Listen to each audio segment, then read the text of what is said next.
皆さん、こんにちは。私はハンドメイド作家のみーたまと申します。新しいチャンネルにお越しいただき、ありがとうございます。このチャンネルでは、ハンドメイド作品の制作風景をご覧いただきながら、のんびりとおしゃべりしていく動画となります。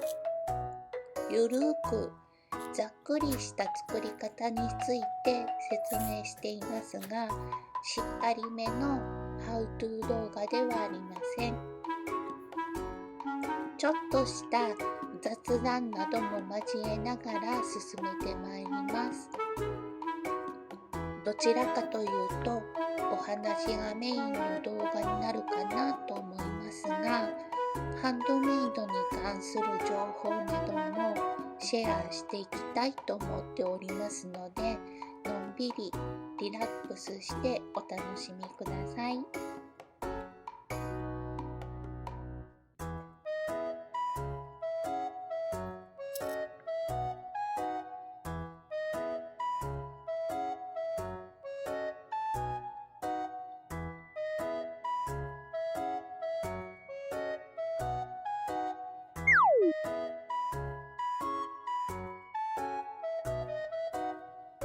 丸カンが飛んでいきました。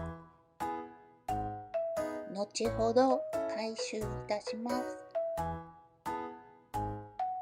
ハンドメイドをご自身でされる方も、そうでない方も、購入オンリーですっていう方も、ハンドメイドに興味を持ち始めている方も、皆さんぜひチャンネル登録して一緒に楽しんでいただけましたら嬉しいです。映像は前撮りです。音声はアフレコです。画面に映っている私はすでに作品作りを進めています。今取り出しているのは小さい方の丸カンです。小さい丸カンが隙間なく閉じているか確認しているところです。私の作品がどんな風に制作されているのか気になる方はじっくりと観察していただいても良いですし、ハンドメイドをされる方はご自身の作品を作りながら聞いてくださっても良いですし、どうぞゆっくりお話にお付き合いください。感想などもコメント欄でお待ちしております。視聴者の皆さんと一緒にこのチャンネルを育てていきたいと思っております。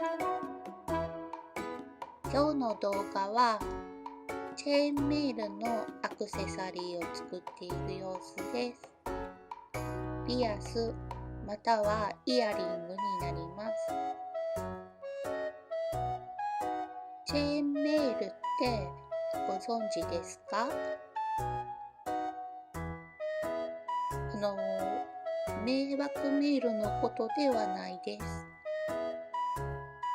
チェーンは鎖、メールは編み地の意味です。鎖の編み地を丸カンを使って編んでいく技法のことです。チェーンメールの歴史は古く、洋の東西を問わず世界中にあります。ヨーロッパでは古代ケルト人が考案したと考えられており、彼らと戦った古代ローマで進化したようです。なので紀元前には存在していたようです。日本のチェーンメールもあるんです。ジャパニーズチェーンメールと呼ばれています。日本の戦国武将が鎧の下に着ていたくさび片びらと同じ編み方に由来しています。くさび片びらは身を守る防具のことです。鎧の下に身につけていたそうです。この作品の一つ前にジャパニーズチェーンメールのアクセサリー制作に取り組んでいました。私のショップでご覧いただけます。チェーンメールにはたくさんの種類があります。そのうちの一つであるヘルムチェーン、またはヘルムフラワーと呼ばれているその制作過程をお届けしております。手順についてざっくりとお話ししていきます。まず鎖状になるように横につなげていきます。そして最後に丸くしていきます。本当にざっくりした説明ですが、私がチェーンメールに出会ったのは何年か前のことです。その時は制作しようと思ってなかったんだと思います。この度なんとなく YouTube を見ていたら海外の方で作り方を説明されている動画に出会い、素敵だなって思って参考にさせていただきました。飛んでいった丸カンを回収しましたね。その他にも複数の方が同じ編み方の動画を紹介されていました。ワイヤーから丸カンを作って編んでいらっしゃる方もいらっしゃいました。また丸カンが飛んでいきました。そして回収しました。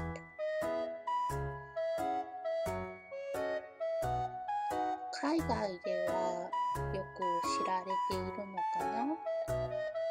日本ではあまり有名ではないのかな？私の動画を見て作ってみようと思ってくださる方がいらっしゃると嬉しいです。同じようなデザインでも良いし、アレンジしてくださっても良いですし、独自なアイデアを取り入れて新しいものを作ってくださっても良いですし、ご自由にどうぞ一緒に楽しみましょう。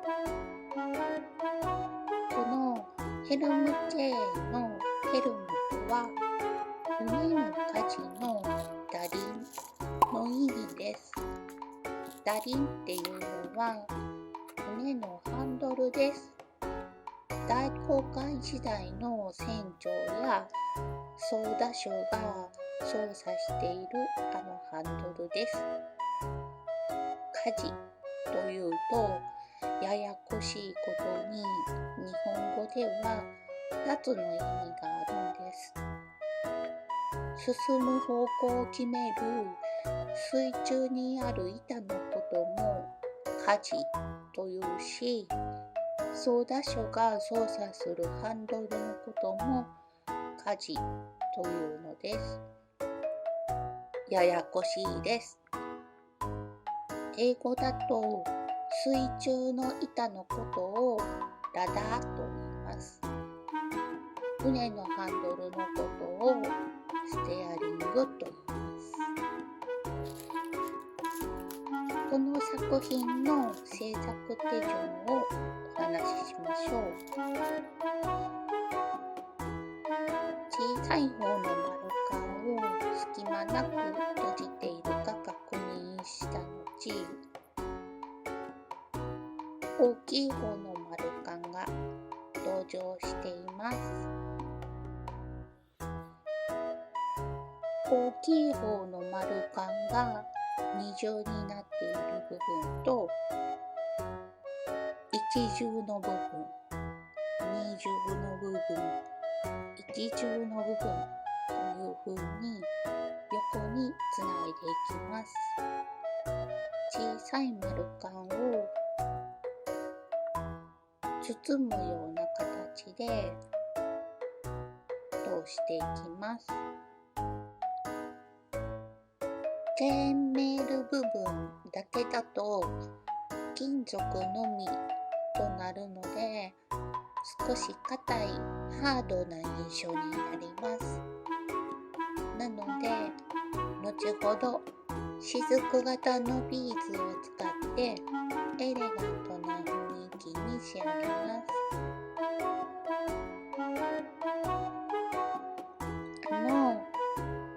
私は金眼で方眼です。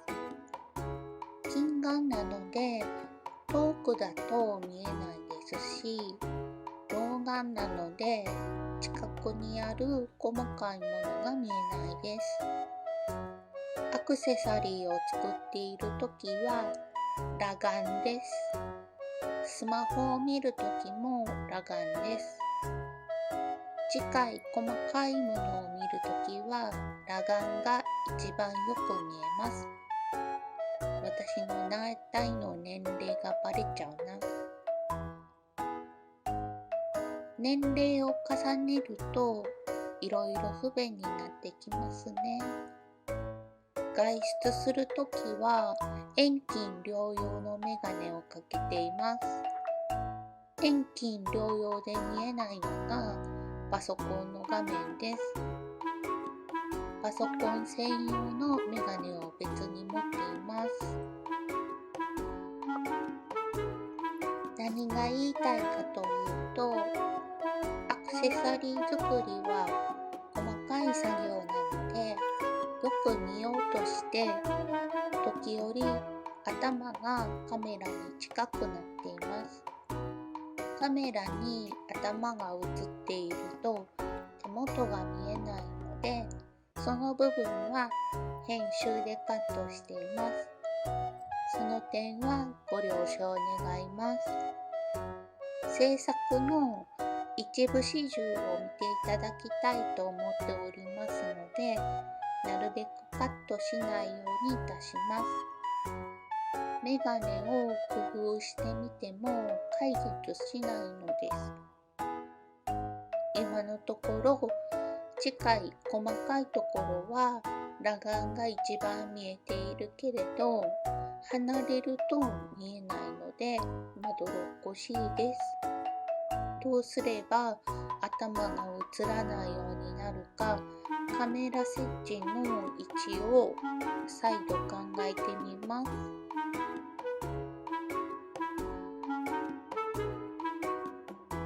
軽く自己紹介いたします。